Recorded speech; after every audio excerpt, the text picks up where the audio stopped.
That means sometime in mid-April, after the Sassafras River Bridge work is completed, our bridge will go up, and it will stay up for 3 to 4 weeks, leading us possibly to mid to late May.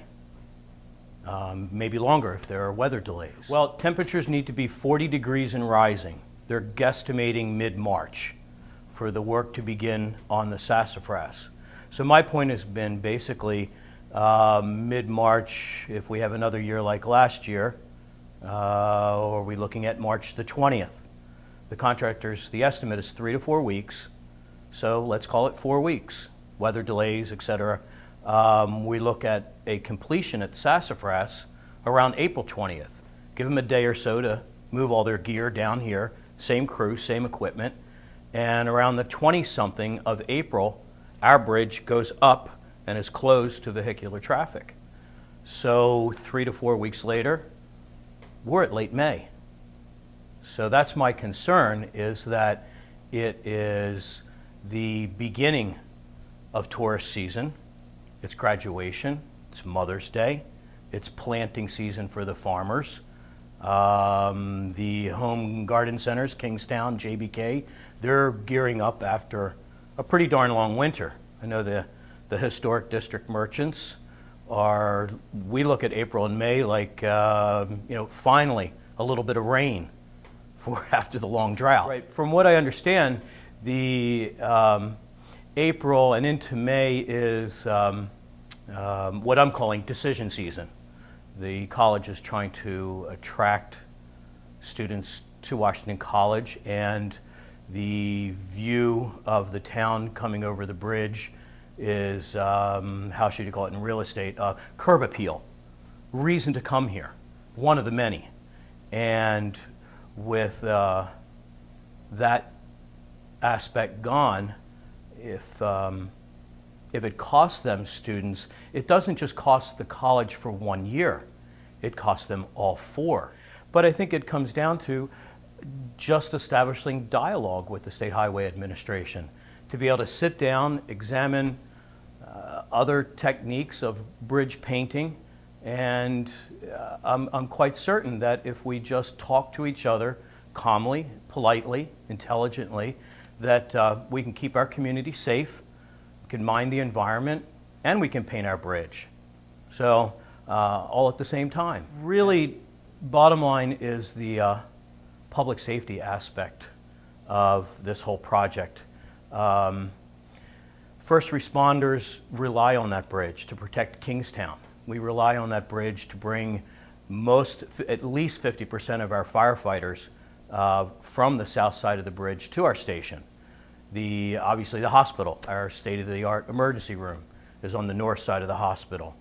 And those are really my concerns. The economics, we can talk about that too, and they're very important, but primarily it's the protection of life, property. I think about April, May, barbecue season.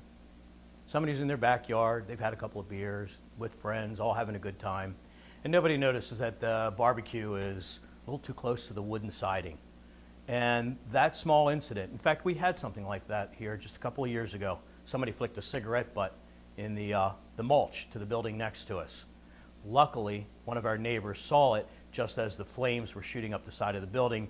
Fire department was here, lickety-split, and it just caused a little siding damage. Now, if half of the firefighters are on the south side of the bridge and there's a huge delay getting the equipment here, we're not going to just burn some siding or burn a building. We're going to burn a block down. This is an old wooden town, an old historic town, a dorm fire at Washington College. That's something that could make national news. And we're warning the state right now that there are some pretty severe possible consequences, and it's just beyond the engineering requirements. There's a human requirement that I think trumps the budgets and this engineering technique they're proposing. This is not about repairing the bridge. There is nothing mentioned to date whatsoever that the bridge needs to be repaired. The bridge needs to be painted. Painting is important. It's the way we preserve the steel of the bridge. But, and there's little doubt that when we open this bridge and close to vehicular traffic, that they'll, as I say, change a couple bushings, bearings, and belts. That's obvious. Repair a little concrete and weld up a little piece of steel here and there. But these bridges are going up strictly for paint.